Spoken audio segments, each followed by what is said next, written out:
So as the General Synod of the United Church of Christ convenes, that is obviously a very American thing.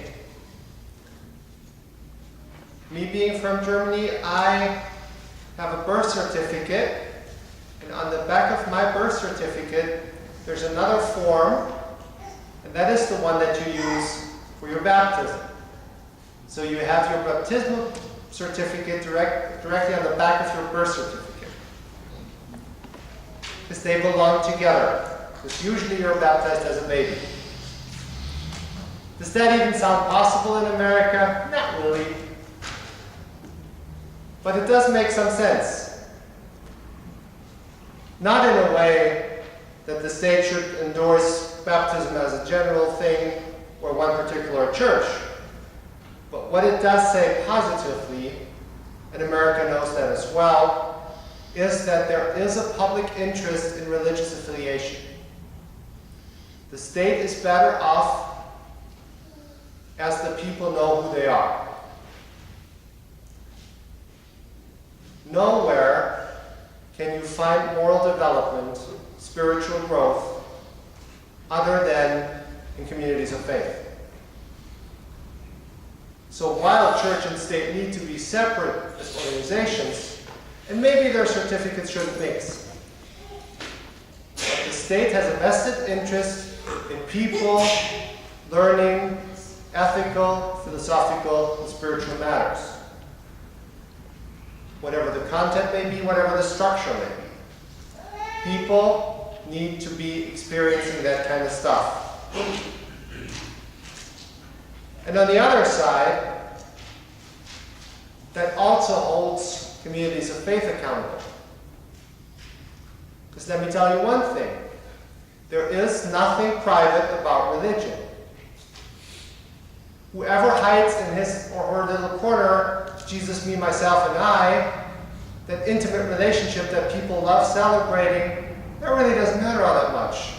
Because if out of that relationship doesn't come a more responsible person, or better actions, or more charity, or any fruit of the Spirit, as the Bible calls it, that relationship really doesn't exist. It really isn't as great as you think. Jesus in your heart doesn't matter. What matters is you walking in Jesus' footsteps. There's nothing private about religion. Religion is inherently a public thing. That's why Jesus got crucified, because he was too loud and too noisy and too dangerous for society.